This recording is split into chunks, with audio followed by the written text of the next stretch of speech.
Hello students, in this video we are going to talk about fundamental theorem of linear systems. Sorry, let me write it properly. Fundamental theorem for linear systems. Okay, systems. So essentially, you see, we talked about the linear system, right? Variable coefficient. So we know that if we are looking at this problem, x prime equals to at times x, okay, x at the point 0 is x naught, then the problem has a unique solution. Problem admits an unique solution, and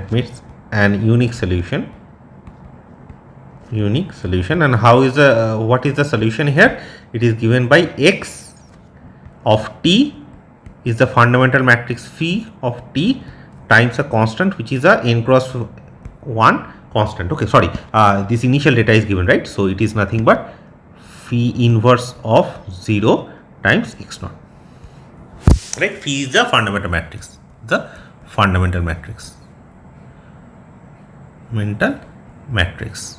Okay, now the point is this is okay, but the thing is, for real life calculations it is not a very feasible option. So what we do is this, and this is why we talked about matrix exponential in the first place in the last video. Okay, so what we do is this. See, let's say so as a motivation, let's look at some motivation.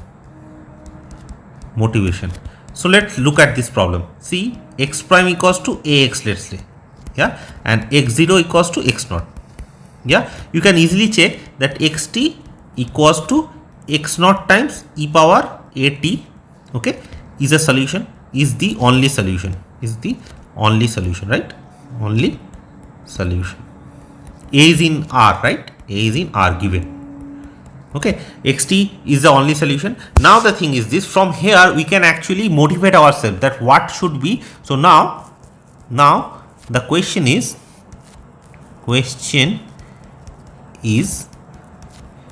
can one find similar results for x prime equals to x at the point 0 is x naught. Okay, I am writing 0, you can take it to be t naught, no problem. Okay, now here you see, please remark what I am going to do now. Okay, whatever follows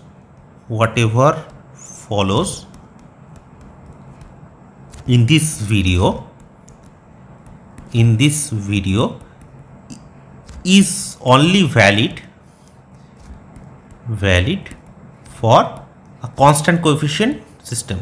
Okay, constant coefficient system. Clear? Okay, see, this thing, this actually holds for the fundamental matrix solution, that actually holds for variable coefficient, no issue there. But the thing is, we expect that, let's say the variable coefficient becomes a constant coefficient, we can actually say more, right? Okay, we can see much more details. So that's what we are trying to do here. So let's say you have a constant coefficient problem, x prime equals to x, x0 equals to x naught. Let's call that as star. We want to find the solution. Okay, from the earlier thing, motivation, we can say that this is the thing, aim.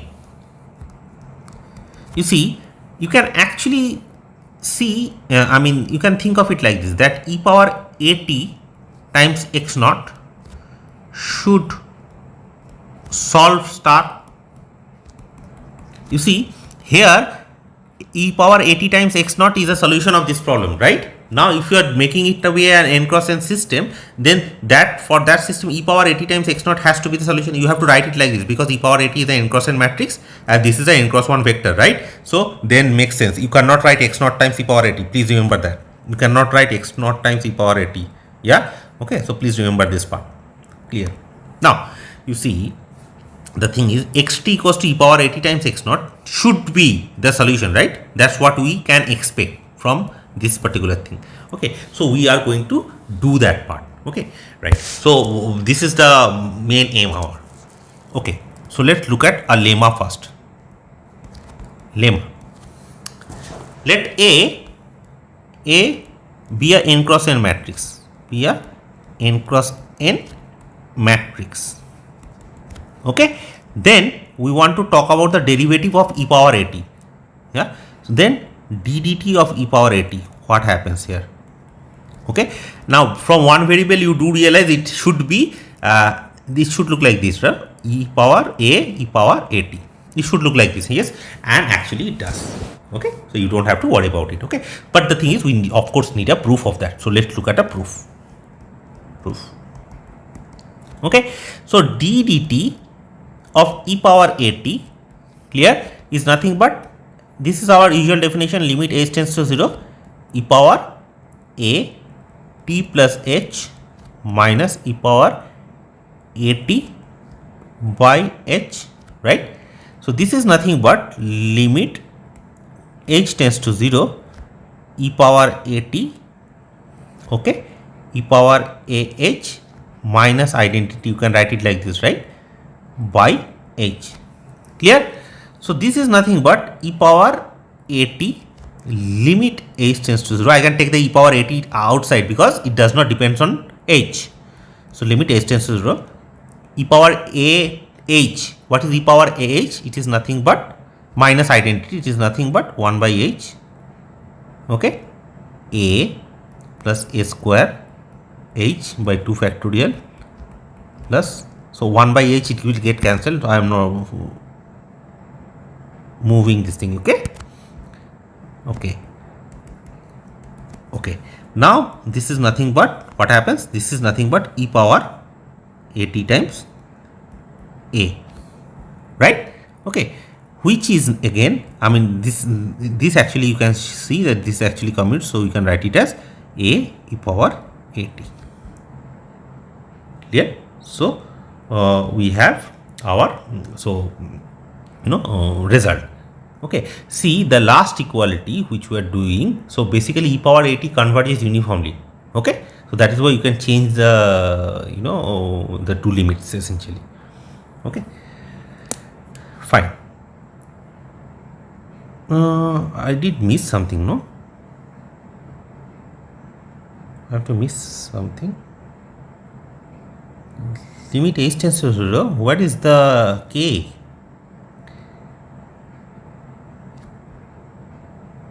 Okay, fine. Yeah, this is okay. So, right.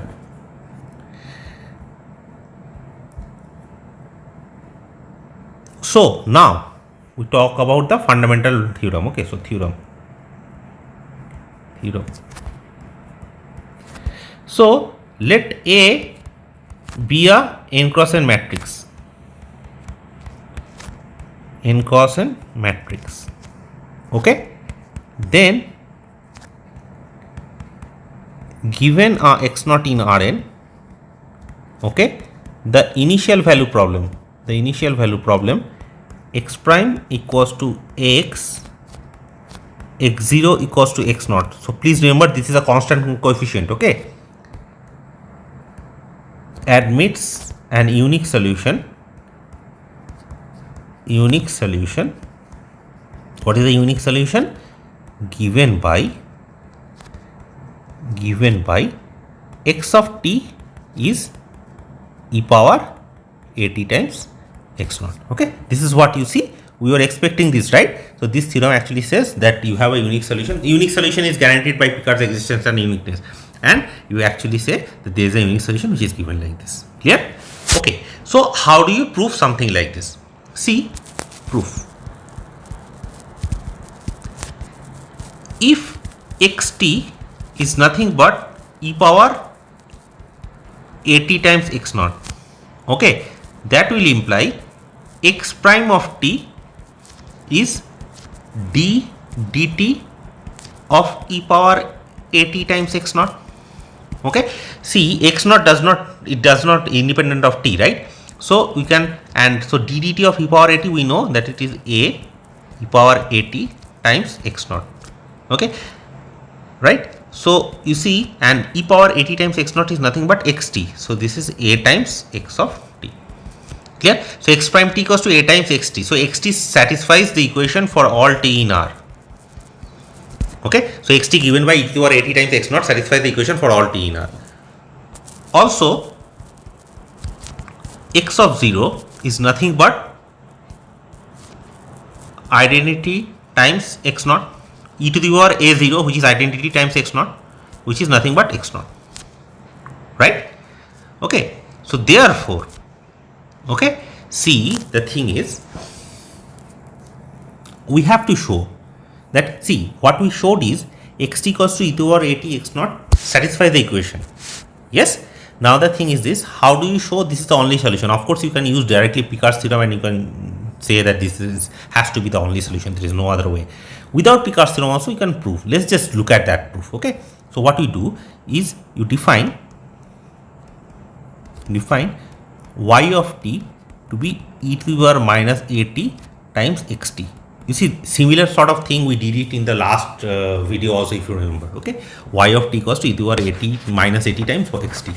Okay, then what is y prime of t?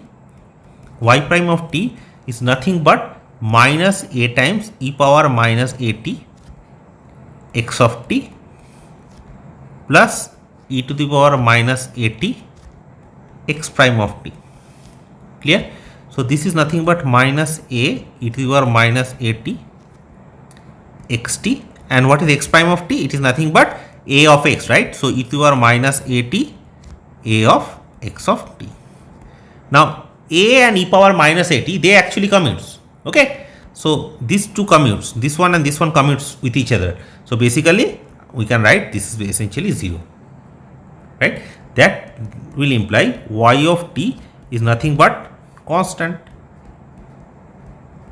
Okay, yt is constant, and what is y at the point 0? This is nothing but x of 0, which is x naught. Okay, so if this is x naught, then what happens is that will imply y of t is always x naught, right? X naught for all t in R. Yeah, and then we can actually say what is y of t? It is x of t then is nothing but e to the power at times x naught. Okay, so this is proved. So this holds for all t in R. Now, so what we understood here is this. See, if you have a constant coefficient equation, at least homogeneous constant coefficient equation, what we have is you have a unique solution given by e to the power at times x naught, and that solution is valid for all of R. Okay, all of R. See, the thing is, here you may ask, why don't we use Picard? You can use Picard for the uniqueness thing, but the thing is that is not guaranteeing that you can have a solution for all R. It only guarantees in a small neighborhood of 0. Okay, but here you can actually, using this proof, you can actually say this works for all R. Okay, so let's look at a simple example. Okay, so let's say that we have this problem: x prime equals to minus 2 minus 1 1 minus 2 x. Okay, and x at the point 0 is a vector given by 1 and 0. Okay, now I want to find out what the solution is. So the solution x of t, what do we know? We know this is at times x naught. Okay, so you just have to calculate e power at and you are done. Okay, and what is e power at? You see, this is in this form. If you remember, we did one problem, right? This problem, you see, a minus b, b a. Yes, in this form, e power a we calculated, which is looks like e power a cosine b minus sine b, sine b cosine b. Okay, so we can use this property here. So since e power at, what is e power at? Let's just write it down. We are just I'm just writing it directly. Okay, I am not calculating anything, writing it directly. It's cosine t minus sine t, sine t, and cosine of t. Clear?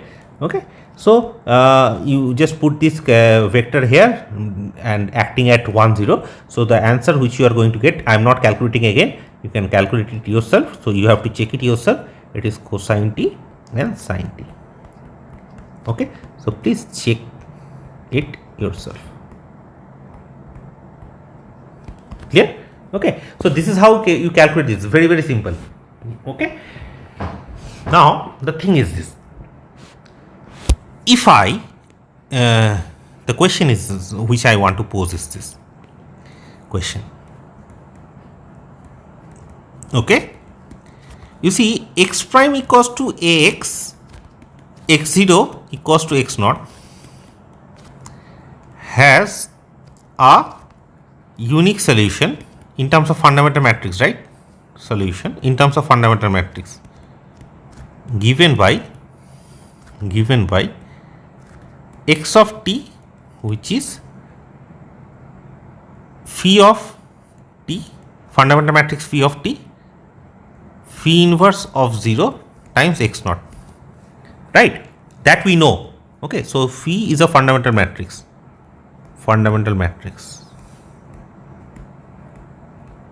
Okay, and you can show that this holds for all t in R.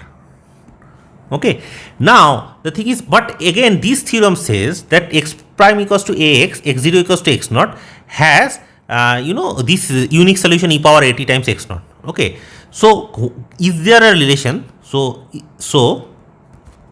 is there a relation of the fundamental matrix